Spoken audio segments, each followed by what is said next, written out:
सवाल हमें मौसूल हुआ है। बिनते आदम इस्लामाबाद से पूछती हैं, हमारे वालिद ने अपनी ज़िंदगी में एक प्लॉट लिया 4.5 मरले का। एक मंजिल उन्होंने ख़ुद बनाई, दूसरी और तीसरी मंजिल मेरे बड़े भाई ने बनाई। अब वालिद साहब का इंतकाल हो गया है। हम 5 बहनें और 3 भाई हैं। वालिदा भी ज़िंदा हैं। एक भाई को वालिद साहब ने अपनी ज़िंदगी ही में उसका हिस्सा दे दिया था। अब 2 भाई और 5 बहनें हैं और वालिदा हैं। इस वक्त मकान की कीमत 1 करोड़ रुपए है। मुफ्ती साहब, शरीयत के मुताबिक सबको कितना हिस्सा आता है? हमारे भाई तो हमें 1-1 लाख भी देने पर आमादा नहीं हैं। बिस्मिल्लाहिर्रहमानिर्रहीम। कुरान मजीद फुरकान हमीद में शाद बारी ताला है, या अय्युहल्लज़ीना आमनू ला ताकुलू अमवालकुम बैनकुम बिल बातिल। आखिर इससे आगे भी आयत है। मेरा मकसद सिर्फ उस मसले की जानिब इशारा करना है। खालिक कायनात ने फरमाया, ईमान वालो, एक दूसरे के मालों को ना हक ना खाओ, बातिल तरीके से ना खाओ। कोई भी बंदा अगर किसी के हक पर डाका डालते हुए जनाब उसकी ज़मीन पर कब्ज़ा कर लेता है, करीम आका अलैहिस्सलातु वस्सलाम फरमाते हैं, जिसका मफ़हूम है कल बरोज़े क़यामत उस ज़मीन का तौक बनाकर उसके गले में डाला जाएगा। और एक और रिवायत के अंदर आता है जिसका मफ़हूम है कि उस जो ज़मीन जिसके ऊपर कब्ज़ा किया है, 7 ज़मीनों तक उसको धंसाया जाएगा। तो इतनी सख्त वईद है जनाब। चंद अय्याम की ज़िंदगी के लिए किसी के हक़ पर क्यों डाका डाल रहे हैं? मैं ये बतौर तमहीद बातें इसलिए अर्ज़ कर रहा हूँ कि हमारे मुआशरे के अंदर हर बंदा जनाब कब्ज़ा ग्रुप बना हुआ है। 10 मरले का प्लॉट ले लिया और 2 फुट का आगे जो क्या उसको कहते हैं, स्लोप कह लें या जो भी ढलान कह लें, सीढ़ियाँ कह लें, वो जनाब हम जो है वो गवर्नमेंट की जगह पर बनाना को पता नहीं फ़ख्र समझते हैं। तो इसलिए अपनी जगह जो हद बंदी है उसको मलहूज़े खातिर रखें। 1 इंच भी जगह किसी पर कब्ज़ा कर लिए, बल्कि कोशिश करें अपना हक छोड़ दिया करें थोड़ा सा, ताकि रस्ते खुले हों। करीम आका अलैहिस्सलातु वस्सलाम ने रस्तों को खुला करने का हुक्म दिया है। कतई नज़र इसके, मैं ये बात अर्ज़ कर रहा हूँ, कतई नज़र इसके कि कौन कौन इसके अंदर मुलव्विस है, हमें बहरहाल बासियत कौम अपनी जो है वो अपने मामलात के हवाले से शरीयत को फॉलो करना चाहिए। अब आते हैं जनाब आपके सवाल की तरफ। किसी बंदे के लिए ये जायज़ नहीं है कि वो अपनी ज़िंदगी में अपनी किसी एक औलाद में से किसी एक को हिस्सा दे दे और बाकियों को ना दे। ये भी शरन गलत था। और ये बात भी याद रखें कि जब ज़िंदगी के अंदर कोई बंदा किसी अपनी औलाद में से किसी को तकसीम करता है तो उसको चाहिए कि बेटे और बेटियां इनको बराबर हिस्सा दें। क्योंकि जो ज़िंदगी में तकसीम किया जाता है वो हिबा के ज़ुमरे में आता है, तोहफ़ा के ज़ुमरे में आता है। और किसी औलाद में से किसी एक को तोहफ़ा दे देना और दूसरों को ना देना, ये नाइंसाफ़ी है। करीम आका अलैहिस्सलातु वस्सलाम ने इससे मना फरमाया।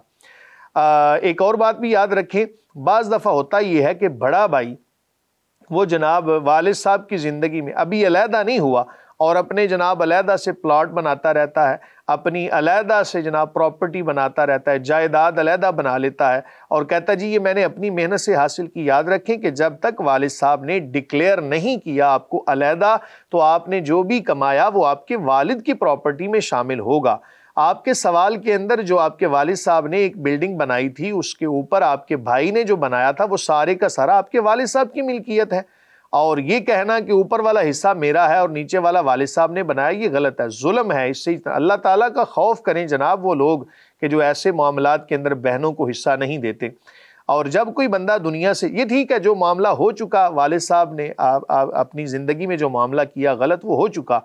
अब सवाल ये है कि आपके वालिद साहब दुनिया से उनका इंतकाल हो गया, आपके भाइयों को चाहिए कि फिल फौर उस जायदाद को कुरान और सुन्नत के ऐन मुताबिक वरासत के तौर पर तकसीम करें। वरासत क्या बनती है?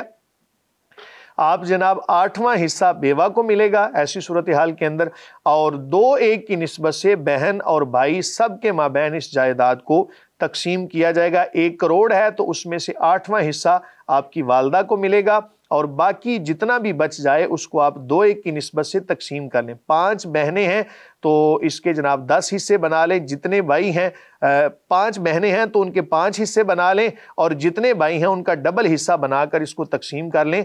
जो भी जवाब आएगा उसके मुताबिक इस जायदाद को तकसीम कर लें। वल्लाहु ताला आलमु बिस्सवाब। बहुत शुक्रिया मुफ्ती साहब। اور آپ سب احباب کا بھی بہت شکریہ جو اپنے سوالات ہمیں بھیجتے ہیں۔ امید ہے مفتی صاحب کے قرآن و سنت کی روشنی میں دیے گئے جوابات سے آپ کو رہنمائی ملی ہوگی۔ سب دیکھنے والوں سے گزارش ہے، کسی بھی دینی، شرعی، اخلاقی اور اصلاحی معاملے میں اگر رہنمائی چاہتے ہیں تو مفتی آن لائن میں اپنے سوالات سکرین پر دیے گئے نمبر پر بھیجیں، یا آپ ہمارے سوشل میڈیا کے ذریعے بھی ہم سے رابطہ کر سکتے ہیں۔ واٹس ایپ پر بھی آپ اپنے سوالات لکھ کر بھیجیے یا وائس نوٹ کے ذریعے بھیجیے۔ کالز ہم ریسیو نہیں کر سکتے، آپ کے سوالات کو ہم پروگرام میں شامل کریں گے اور ان کا مکمل شرعی حل بتائیں گے۔ سب دیکھنے والوں کا بہت شکریہ۔ وما علینا الا البلاغ۔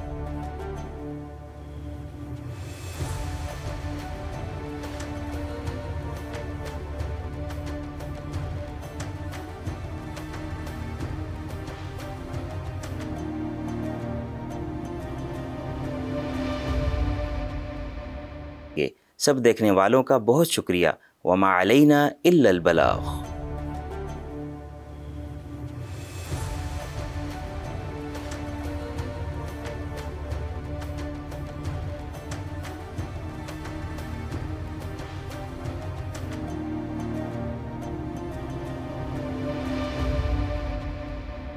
جانا بہتر ہے، واللہ تعالی عالم بالصواب۔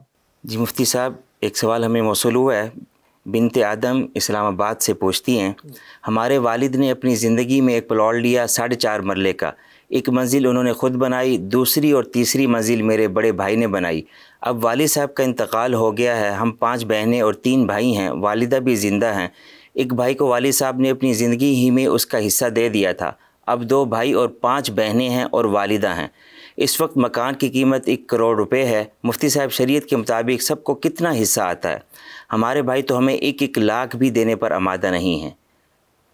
بسم اللہ الرحمن الرحیم۔ قرآن مجید فرقان حمید میں ارشاد باری تعالیٰ ہے، یا ایھا الذین آمنوا لا تأکلوا اموالکم بینکم بالباطل۔ آخر اس سے آگے بھی آیت ہے، میرا مقصد صرف اس مسئلے کی جانب اشارہ کرنا ہے۔ خالق کائنات نے فرمایا، ایمان والو، ایک دوسرے کے مالوں کو ناحق نہ کھاؤ، باطل طریقے سے نہ کھاؤ۔ کوئی بھی بندہ اگر کسی کے حق پر ڈاکہ ڈالتے ہوئے جناب اس کی زمین پر قبضہ کر لیتا ہے، کریم آقا علیہ السلام فرماتے ہیں، جس کا مفہوم ہے کل بروز قیامت اس زمین کا طوق بنا کر اس کے گلے میں ڈالا جائے گا۔ اور ایک اور روایت کے اندر آتا ہے جس کا مفہوم ہے کہ اس جو زمین جس کے اوپر قبضہ کیا ہے 7 زمینوں تک اس کو دھنسایا جائے گا۔ تو اتنی سخت وعید ہے جناب، چند ایام کی زندگی کے لیے کسی کے حق پر کیوں ڈاکہ ڈال رہے ہیں؟ میں یہ بطور تمہید باتیں اس لیے عرض کر رہا ہوں کہ ہمارے معاشرے کے اندر ہر بندہ جناب قبضہ گروپ بنا ہوا ہے۔ 10 مرلے کا پلاٹ لے لیا اور 2 فٹ کا آگے جو کیا اس کو کہتے ہیں سلوپ کہہ لیں یا جو بھی ڈھلان کہہ لیں، سیڑھیاں کہہ لیں، وہ جناب ہم جو ہے وہ گورنمنٹ کی جگہ پر بنانا کو پتہ نہیں فخر سمجھتے ہیں۔